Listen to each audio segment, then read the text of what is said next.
Oh, It is so cool. Thank you very much. Yeah, my buddy Phil and I, we've only been painting together for a year. And we started off with live painting, but people started asking us if we had a studio kind of collection. We just never did it. You hadn't done it. You just do the work. Yeah. So does he do the collage and you do the paint, or how do you guys do it? So when we first met, I never used palette knives. I was strictly brush. And I like palette knives myself because you get that thickness and totally. kind of a different peanut butter smear. Yeah, like a schmear. It's a delicious bagel schmear. It is. I love it.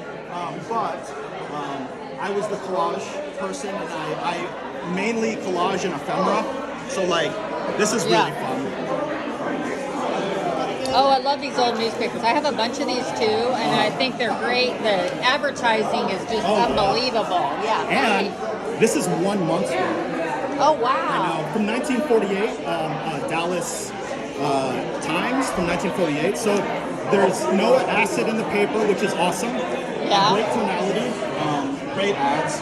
But now, since we've been working together, I now use palette knives, and he now collages. And since we both had very strong aesthetics prior to meeting, together we've created a third artist. Yeah, like a totally, this is like, so you guys have a name, like, is it WI, what is it? WIP, work in progress. So work in progress, you guys, your third artist is work in progress. Indeed, yes. I love it, that's awesome. That's great. Well, I think they're amazing. This one especially speaks to me. Yeah, it's funny because when it's past a certain generation, they're like, oh, so what are these? Right? No, they don't even know, right? Yeah.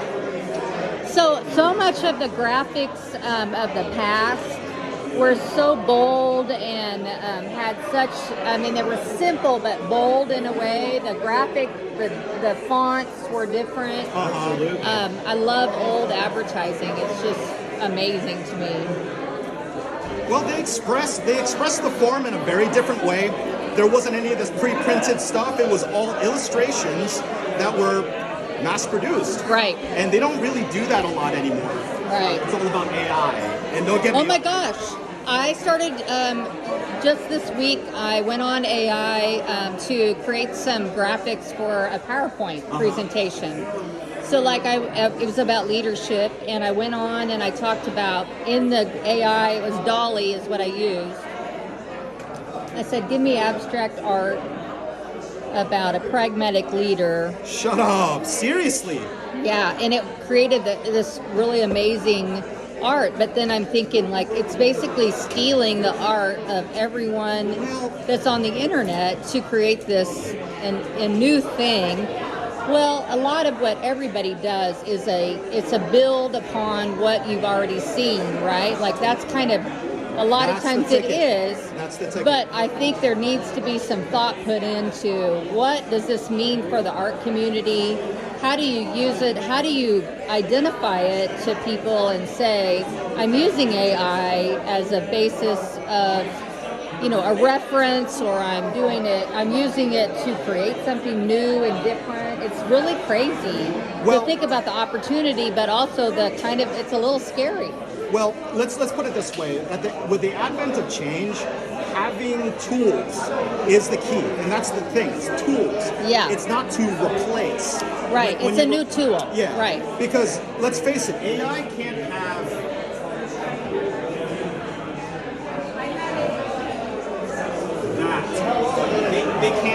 they don't understand. Right, they can't do that. No. And so to me, too, as an artist, I have to, the whole point of touching something with the paint creates a flow, you're into it, you're deep in thought about what you're doing and not thought at all at the same time. Let's say that artists have a signature, and the way that is you'll know someone's hand. So Van Gogh had a very obvious hand. Right. He was very, I want to make sure that people see this color. Right.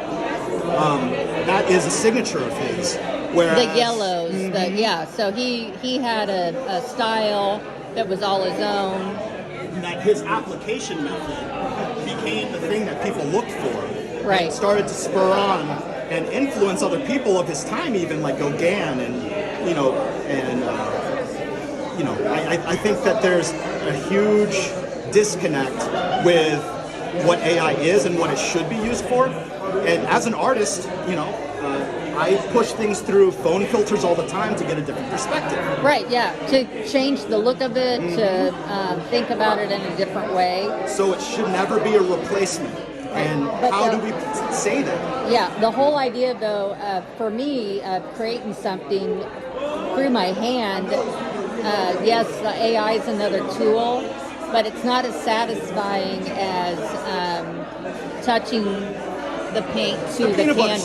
The peanut butter smear. Yeah, exactly. It's true. You don't feel that when you're creating something in AI. It turns out cool and wow, that's neat. Yeah. But it's not the same. You don't get the same energy transfer.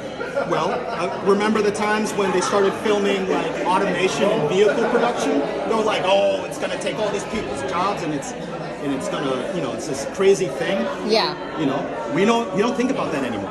No, right. That's just how it was. Right? So AI is just new. We just have to mitigate in the moment, make sure it doesn't replace. That's all. And so, one of the things you may use AI for in your work is for some of the graphics that you create. But then you say retro, blah blah blah, kind of a graphic or whatever.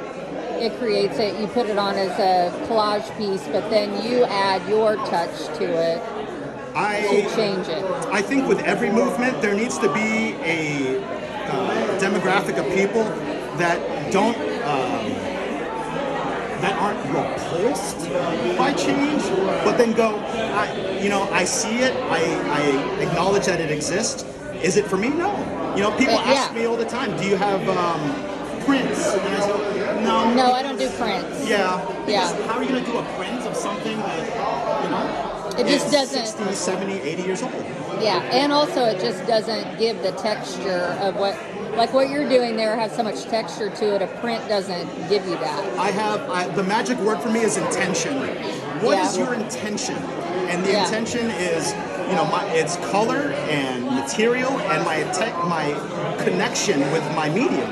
Yeah. And my medium is ephemera. And I'm very strongly, bonded to it. So to print something out, it doesn't work. It doesn't translate. Right. I mean, if someone else uses it, great. So when I make art, I listen to music and I hear color, and then I try to put it on and then I try to put what I see in the back of my head behind my. It's weird. It's behind my head. Yeah. And I try to put it on the canvas for what I see in the song that I'm listening to. The emotion, what you feel when you hear it. Right. And so, and then my son, he's right here. When he eats food, it's either like, oh, it might not be food that is the color brown, but it tastes like the color brown to him. It's like a weird. So he has it too? He has it too, but not in art. It's when he eats something. So it's synesthesia. Right. It's so weird. No, it's great. Yeah. It's great. I mean, I think every person that's creative, that utilizes their gifts, use it. It's like being part of a superhero tribe. Yeah. It really is. I mean, when we're working, when we first started working here, we're usually, deep in music.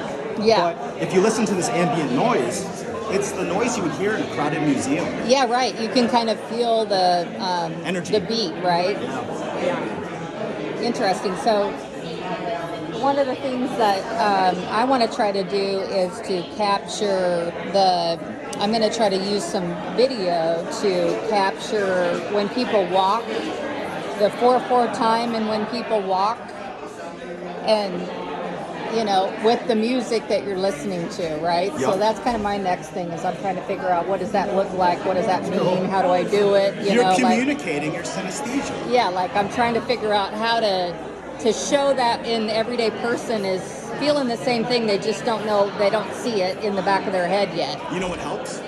Sit down and treat it like it was a homework assignment from your English teacher saying that it needs to be no less than 1,000 words. Okay.